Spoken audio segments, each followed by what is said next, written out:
കർത്താവിൻ്റെ അതിപരിശുദ്ധ നാമം ഈ പ്രഭാതത്തിലും മഹത്വപ്പെടുമാറാകട്ടെ. എല്ലാ സഹോദരങ്ങൾക്കും യേശുക്രിസ്തുവിൻ്റെ അനുഗ്രഹീത നാമത്തിൽ ക്രിസ്തീയ വന്ദനത്തെ അറിയിക്കുന്ന ഒരു ദിവസം കൂടെ ദൈവം നമുക്ക് ദാനമായി നൽകിയല്ലോ.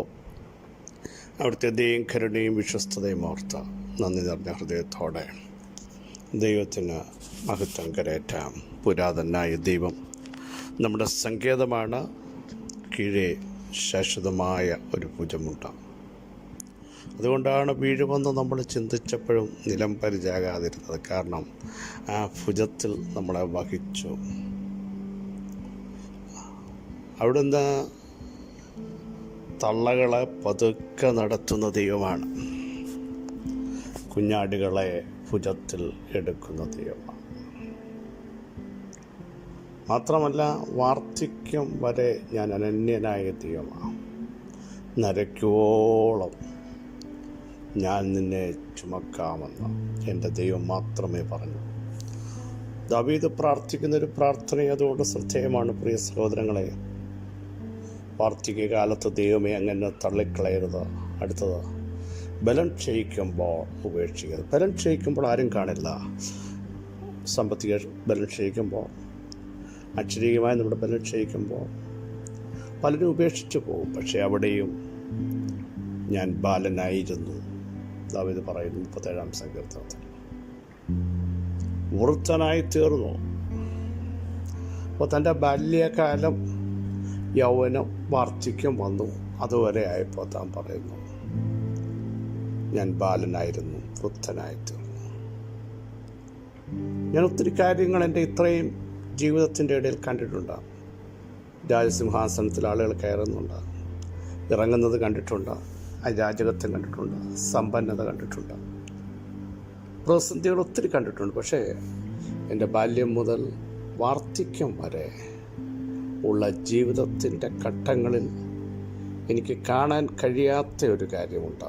അതെന്താണെന്ന് ചോദിച്ചാൽ, നീതിമാൻ തുണയില്ലാതിരിക്കുന്നതും അവൻ്റെ സന്തതി ആഹാരമിരക്കുന്നതും ഞാൻ കണ്ടിട്ടില്ല. പ്രിയ സഹോദരങ്ങളെ, ഒരു ഭക്തൻ്റെ എൻഡി വന്നപ്പോൾ പറയുക, ഞാൻ വൃദ്ധനായി തീർന്നപ്പോഴും എൻ്റെ ബാല്യത്തിലും കാണാത്ത ഒരു കാര്യം, നീതിമാൻ തകർക്കപ്പെടുന്നത് എൻ്റെ ജീവിതത്തിൽ ഞാൻ കണ്ടിട്ടില്ല. അതുകൊണ്ട് എഴുതിയിരിക്കുന്നു, അവൻ വീണാലും നിലം പരിചാകില്ല, യഹോവ അവനെ താങ്ങും. അവൻ്റെ ഗമനത്തെ സ്ഥിരമാക്കുന്ന ഒരു ദൈവം ഇന്ന് പകലിലും നമ്മുടെ ദൈവമാണ്. 71-ാം സങ്കീർത്തനം പറയുന്നു, ആഴങ്ങളിൽ നിന്ന് തിരികെ കയറ്റുന്ന ഒരു ദൈവമുണ്ട്. മറ്റിടത്ത് പറയുന്നു, ആഴി വഴിയാക്കിയൊരു ദൈവമുണ്ട്. എത്ര ശ്രേഷ്ഠകരമായ നടത്തിപ്പുകളാണ് ദൈവം നമുക്ക് വേണ്ടി ചെയ്യുന്നത് എന്നോർത്ത് ഇന്ന് പകൽ നന്ദി നിറഞ്ഞ ഹൃദയത്തോടെ ദൈവത്തിന് സ്തോത്രം ചെയ്യാൻ തയ്യാറാകണം. ദൈവം ഇന്ന് പകൽ നമുക്ക് വേണ്ടി എഴുന്നേൽക്കും. അവിടുത്തെ പ്രവൃത്തി നമുക്ക് വേണ്ടി വെളിപ്പെടുത്തും. ആർക്കും അതിനെ തടയാൻ സാധ്യമല്ല. നിങ്ങൾ ഇന്ന് അനുഭവിക്കുന്ന വിഷയങ്ങൾ വിടുതലുണ്ടാകുമോ? ചില സംശയങ്ങളകത്ത് വന്ന് എന്തായിത്തീരും, അലട്ടുകയാണ്. അതിങ്ങനൊക്കെ സംഭവിക്കുമോ? അത് ഈ തരത്തിലേക്ക് മാറ്റപ്പെടുമോ? ഇല്ല. വചനത്തിലൂടെ ദൈവാത്മാവിന് പറയാനുള്ളത്, നീ ഭയപ്പെടുന്നതൊന്നും സംഭവിക്കാതെ വണ്ണം ദൈവമഹത്വം, പ്രിയ സഹോദര സഹോദരി, നിനക്കു വേണ്ടി ഇന്ന് പകൽ വെളിപ്പെടുക. ഭയപ്പെടുന്നതൊന്നും സംഭവിക്കാതെ വണ്ണം ദൈവത്തിൻ്റെ അളവറ്റ കൃപ ഈ പകൽ വെളിപ്പെടുക. ചില ഭയങ്ങൾ യേശുവിൻ്റെ നാമത്തിൽ മാറിപ്പോകട്ടെ. നീ ചിന്തിക്കുന്ന രീതിയിൽ സംഭവിപ്പിക്കാനല്ല ദൈവത്തിന് നിന്നെപ്പറ്റി ഉദ്ദേശം. എലിയാവ് ചിന്തിച്ചു, ഇവിടെ അങ്ങ് മരിച്ചാൽ മതി, അല്ലേ? ആ ചുരച്ചെടിയെ തള്ളിക്കിടന്ന് മതി എന്നാത്താൻ ചിന്ത. പക്ഷെ ദൈവം പറഞ്ഞല്ല, നീ ചിന്തിക്കുന്നത് സംഭവിപ്പിക്കാനല്ല, നിന്നെക്കൊണ്ട് ഇനിയും ചെയ്യിപ്പിക്കേണ്ട ചില വിഷയങ്ങളുണ്ട്. നിന്നെക്കൊണ്ട് കലങ്ങി മറിഞ്ഞ് വഴി മാറത്തില്ലെന്ന് പറഞ്ഞ് നിൽക്കുന്ന യോർദാനെ അഭിഷേകത്തിൻ്റെ പുതപ്പ് കൊണ്ട് അടിച്ച് ഉണങ്ങിയ നിലത്തൂടെ അപ്പുറത്ത് കടത്തേണ്ടതുണ്ട്. അപ്പോൾ നീ എങ്ങനെയാണ് മതിയെന്ന് പറയുന്നത്? പ്രിയ സഹോദരങ്ങളെ, ഇന്ന് പകലിലും ദൈവാത്മാവ് ശക്തമായി വിളിച്ചു പറയുന്നു, ഇനിയും എനിക്കോ എൻ്റെ തലമുറയ്ക്കോ അത് കാണാൻ പറ്റില്ല. എൻ്റെ ജീവിതത്തിൽ ഒരു ചേഞ്ച് വരില്ല. ഞാനിങ്ങനെ മറ്റുള്ളവർക്ക് പലതും ചേഞ്ച് വരുന്നു, മറ്റുള്ളവർ എൻ്റെ പ്രായക്കാർക്ക് പല വ്യത്യാസങ്ങൾ വരുന്നു. എനിക്ക് മാത്രം എന്താ എന്ന് ചോദിക്കുമ്പോഴില്ല. നിൻ്റെ മേൽ വെളിപ്പെടുന്ന മഹത്വം ചെറുതല്ല സഹോദര, സഹോദരി, കുഞ്ഞെ. ഈ പകൽ ഈ ദൂത് ഏറ്റെടുത്ത് ദൈവത്തിന് സ്തോത്രം ചെയ്യാൻ തയ്യാറാകട്ടെ. അതുകൊണ്ടാണ് മറ്റിടത്ത് പറയുന്നത്, മനുഷ്യൻ്റെ ഹൃദയത്തിൽ പല ആലോചനകൾ, വിചാരങ്ങളുണ്ട്. യഹോവയുടെ ആലോചനയോ നിവർത്തിയാകും. നമ്മുടെ വിചാരങ്ങളല്ല കേട്ടോ, അതല്ല. നമ്മളിനി നടക്കില്ല, എന്നെ കൊണ്ട് പറ്റില്ല, തീർന്നു, എനിക്കതിന് കഴിയില്ല എന്ന് പറഞ്ഞ ദൈവം പറയും. ദൈവത്തിൻ്റെ ഒരു ആലോചന നമ്മുടെ മേലുണ്ട് എന്ന് ഈ പകൽ തിരിച്ചറിയാൻ ഇടയാവട്ടെ. സ്തോത്രം. സാക്ഷ്യവാക്യം 19 അധ്യായം 23 വാക്യം. യഹോവ ഭക്തി ജീവഹേതുവാകുന്നു, അതുള്ളവൻ തൃപ്തനായി വസിക്കും, അനർത്ഥം അവന് നേരിടുകയില്ല. യഹോവ ഭക്തന് ദൃഢധൈര്യമുണ്ടെന്ന് മറ്റൊരു ഭാഗത്ത് പറയുന്നു. യഹോവ ഭക്തി ജ്ഞാനത്തിൻ്റെ ആരംഭമാണ്. അവയാചരിക്കുന്ന എല്ലാവർക്കും നല്ല ബുദ്ധിയുണ്ട്, വിശേഷ ബുദ്ധി ദൈവം നമുക്ക് നൽകും. ഇവിടെ പറയുന്നു, യഹോവ ഭക്തി ഉള്ള ഒരു വ്യക്തിയുടെ വിശേഷത അത് ജീവഹേതു, ജീവന് കാരണമാണ്. സമൃദ്ധിയായ ഒരു ജീവൻ, ഒരു നിത്യജീവനിലേക്ക് നയിക്കപ്പെടണമെങ്കിൽ എന്നും യഹോവ ഭക്തനായിരിക്കും. അതുകൊണ്ടാണ് തിരുവെഴുത്ത് പറയുന്നത്, നീ എല്ലായ്പ്പോഴും എന്നും യഹോവ ഭക്തിയോടെ ഇരിക്കുക, ഒരു പ്രതിഫലം ഉണ്ടാകും നിശ്ചയം. കാരണം പ്രതിഫലം തരാൻ എൻ്റെ കർത്താവ് വരുമ്പോൾ നിനക്കൊരു പ്രതിഫലമുണ്ട്. നിത്യതയിലെത്തും, കരം പിടിച്ച് നടത്തുന്നവൻ കൂടെയുണ്ട്.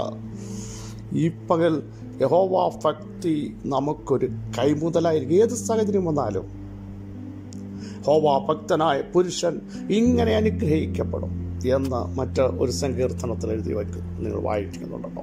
അങ്ങനെയെങ്കിൽ ഈ പകൽ ദൈവാത്മാവിന് പറയാനുള്ളത്, യഹോവ ഭക്തി ജീവൻ്റെ കാരണമാണ്. ഈ യഹോവ ഭക്തനായി നമുക്ക് ജീവൻ വ്യാപരിക്കും, നമ്മളിലേക്ക് ദൈവശക്തി വ്യാപരിക്കും, ഇല്ലേ? ചാവാറായ ശേഷിപ്പുകൾ ശക്തീകരിക്കപ്പെടണമെങ്കിൽ യഹോവ ഭക്തനായിരിക്കുമ്പോൾ യഹോവ ഭക്തനോട് ദൈവം സംസാരിക്കും കേട്ടോ.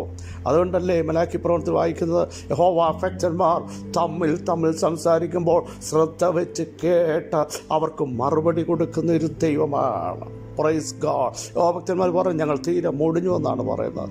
ഞങ്ങൾ കറുപ്പെടുത്തത് വ്യർത്ഥമായി, യഹോവയുടെ കാര്യം നോക്കിയത് വ്യർത്ഥമായി പോയോ, പ്രാർത്ഥിച്ചത് വ്യർത്ഥമായി പോയോ, ആരാധിച്ചിട്ടൊരു വിടുതൽ കാണുന്നില്ലല്ലോ എന്നവർ പരസ്പരം പറയുമ്പോൾ ദൈവം ഇത് ശ്രദ്ധ വെച്ച്, കാരണം നീ യഹോവ ഭക്തനാണോ, നിന്റെ വാക്കുകൾ പോലും ശ്രദ്ധ വെച്ച് കേട്ട നിനക്ക് മറുപടി നൽകി, നിന്നെ ജീവിപ്പിക്കുന്ന, നിരാശ മാറ്റുന്ന, ചോദ്യങ്ങൾക്ക് ഉത്തരം നൽകുന്ന ദൈവശക്തി ഇന്നു പകൽ തൻ്റെ ജനത്തിൻ്റെ മേൽ ഇപ്പോൾ വെളിപ്പെടുകയാണ്. ഹല്ലേലൂയ. വിശ്വസിക്കുന്നവർ ആമേൻ പറഞ്ഞ സന്ദേശം ഇന്ന് പ്രഭാതത്തിൽ ഏറ്റെടുക്കുമല്ലോ. ഹല്ലേലൂയ. എന്നിട്ട് അടുത്ത ഭാഗം നിങ്ങളൊന്ന് ശ്രദ്ധിക്കണമേ പ്രിയ സഹോദരങ്ങളെ. ഹല്ലേലൂയ. അതുള്ളവൻ തൃപ്തനായി വസിക്കും. തൃപ്തി വേണോ? യഹോവ ഭക്തനായിരിക്കണം. ജീവിതത്തിൽ തൃപ്തിയില്ലാത്ത ആരെങ്കിലും ഉണ്ടെങ്കിൽ യഹോവ ഭക്തനാണോ? അവനെ നടത്താൻ ദൈവത്തിന് കഴിയും, അല്ലേ? കാരണം തൃപ്തി ഉണ്ടാകും, സംതൃപ്തി ഉണ്ടാകും, സമാധാനമുണ്ടാകും. അതുകൊണ്ട് ദാവീദ് 34-ാം സങ്കീർത്തനം പറയുന്നത്, തൻ്റെ ഭക്തന്മാരുടെ ചുറ്റും പാളയമിറങ്ങി അവരെ വിടുവിക്കുന്ന ഒരു ദൈവം. അവരെല്ലാത്തിനും സാറ്റിസ്ഫൈഡാണ്. ഏത് വിഷയം വന്നാലും അവർക്കൊരു തൃപ്തിയുണ്ട്. ഞാൻ യഹോവ ഭക്തനാണ്, അതുകൊണ്ട് എനിക്ക് വേണ്ടി കരുതുന്ന, എന്നെ പ്രൊട്ടക്റ്റ് ചെയ്യുന്ന, ബാലസിംഹങ്ങൾ ഇര കിട്ടാതെ വിശന്നിരിക്കുമ്പോൾ എന്നെ കരുതുന്ന, എൻ്റെ കുടുംബത്തെ കരുതുന്ന, എൻ്റെ ചോദ്യങ്ങൾക്ക് ഉത്തരം നൽകുന്ന, എന്നെ കൈവിടാത്ത, എന്നെ സഹായിക്കുന്ന, എന്നെ ശക്തീകരിക്കുന്ന, ബലത്തോടെ നടത്തുന്ന, എൻ്റെ പ്രാർത്ഥന കേൾക്കുന്ന ഒരു ദൈവം. യഹോവ ഭക്തൻ്റെ പ്രാർത്ഥന ദൈവം കേൾക്കും. സ്തോത്രം. അവന് തൃപ്തനായിരിക്കും. ഒത്തിരി മണിയുണ്ടെങ്കിലും പലർക്കും സമാധാനത്തോടെ കിടന്നുറങ്ങാൻ പറ്റില്ല. പക്ഷേ അല്പമേ ഉള്ളെങ്കിലും നമുക്ക് സുഖമായിട്ട് ഉറങ്ങാൻ പറ്റുന്നില്ലേ? സംതൃപ്തിയില്ലേ? അതാണ് യഹോവ ഭക്തൻ്റെ അടുത്ത ഗുണം. അടുത്ത ഭാഗം കൂടെ പറയട്ടെ. ആ വാക്യത്തിൽ എഴുതിയിരിക്കുന്നത് ശ്രദ്ധിക്കാമല്ലോ. അവിടെ എഴുതിയിരിക്കുന്നു, അനർത്ഥം അവന് നേരിടുകയില്ല. യഹോവ ഭക്തനാണോ? അനർത്ഥം വന്നാൽ അനർത്ഥ ദിവസത്തിൽ കൂടാരത്തിൽ ഒളിപ്പിക്കുന്ന, തിരുനിവാസത്തിൻ്റെ മറവിൽ മറയ്ക്കുന്ന, പാറമേൽ ഉയർത്തുന്ന ഒരു ദൈവമുണ്ട്.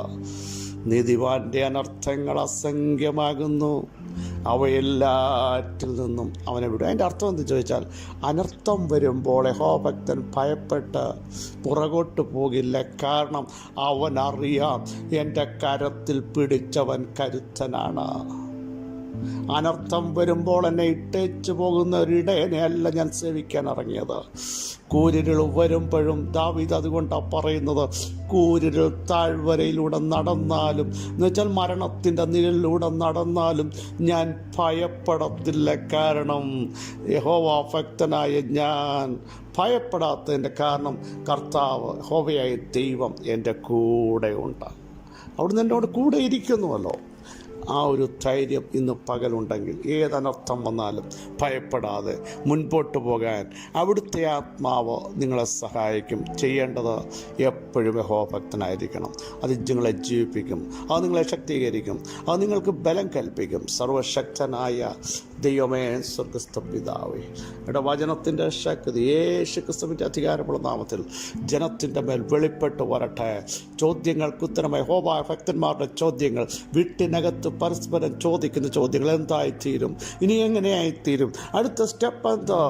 ഓ ഹല്ലേലൂയ! നിശ്ചലമായ ചില വിഷയങ്ങളെ കണ്ട ഇനിയും ആര് ഞങ്ങൾക്ക് വേണ്ടി പ്രവർത്തിക്കുമെന്ന് ചോദിക്കുമില്ല. നീ യഹോവ ഭക്തനാണോ? ഇരിക്കുന്നിടത്ത് ചില കരുതൽ നിന്റെ വീട്ടിനകത്ത് കഥകടിച്ച് നീ പകരാൻ തയ്യാറാകും. ഒരു ആത്മപകർച്ചയുടെ രാത്രിയാകട്ടെ, പ്രഭാതമാകട്ടെ. അങ്ങനെയെങ്കിൽ ചില പകർച്ചകൾ നിന്റെ ജീവിതത്തിൽ വിടുതലായി വരും. നിങ്ങൾ ആത്മാവിൽ പരസ്പരം നെഗറ്റീവ് തോട്ട്സ് പറയാതെ ആത്മാവിൽ ശക്തിയോടെ, ആത്മാവിൽ അഭിഷേകത്തോടെ പ്രാർത്ഥിച്ചു തുടങ്ങൂ. ഒരു വലിയ ദൈവപ്രവൃത്തി നിങ്ങളുടെ കൂടാരത്തിനകത്ത്, ഒരു വലിയ പകർച്ച വരിക, ആത്മാവിൻ്റെ ശക്തി വ്യാപരിക്കുക. നിങ്ങളുടെ പ്രശ്നങ്ങൾ എടുത്തു മാറ്റുന്ന, പ്രതികൂലങ്ങളെ തകർക്കുന്ന ഒരു അമിത ബലം യേശുവിൻ്റെ നാമത്തിൽ ഇന്ന് പകൽ നിങ്ങളുടെ മേലെ ഇപ്പോൾ തന്നെ വ്യാപരിക്കുകയാണ്. യേശുവിൻ്റെ നാമത്തിൽ പിതാവേ, ഈ വചനത്തിൻ്റെ ശക്തി അവിടുത്തെ ജനത്തിൻ്റെ മേൽ വ്യാപരിക്കുന്നതിനായി സ്തോത്രം. യഹോവഭക്തി ജീവഹേതുവാകയാൽ ഞങ്ങളെ ജീവിപ്പിക്കുന്ന വചനത്തിൻ്റെ ശക്തി ഇന്ന് പകൽ വ്യാപരിക്കുന്നതിനായി സ്തോത്രം. സകല മഹത്വവും അവിടുത്തെ പാദപീഠത്തിൽ മാത്രം അർപ്പിക്കുന്നു. യേശു ക്രിസ്തുവിൻ്റെ ധന്യമുള്ള നാമത്തിൽ കൃപയുണ്ടായി പ്രാർത്ഥന കേൾക്കണമേ. ആമേൻ. ക്രിസ്തുവിൽ വാത്സല്യ സഹോദരങ്ങളെ, യഹോവഭക്തി ജീവൻ്റെ കാരണമാണ്. അങ്ങനെയുള്ളവർക്ക് ഭയങ്കര സംതൃപ്തിയുണ്ട്. അടുത്തത്, അനർത്ഥങ്ങളെ കണ്ട് അവൻ ഭയപ്പെടുകയില്ല. അനർത്ഥങ്ങളിലും ആപത്തുകളിലും കൂടെ ഇരിക്കുന്ന ഒരു ദൈവം യഹോവഭക്തന് വേണ്ടി ഇറങ്ങി വരും. സിംഹത്തിൻ്റെ കുഴിയിലും തീച്ചൂളയിലും പത്മോസിലും അവിടുത്തെ സാന്നിധ്യമുണ്ടാകും. ഈ വചനങ്ങളാൽ കർത്താവ് സഹായിക്കട്ടെ. ക്രിസ്തുവിൽ നിങ്ങളുടെ സഹോദരൻ പ്രസംഗിക്കുന്നു.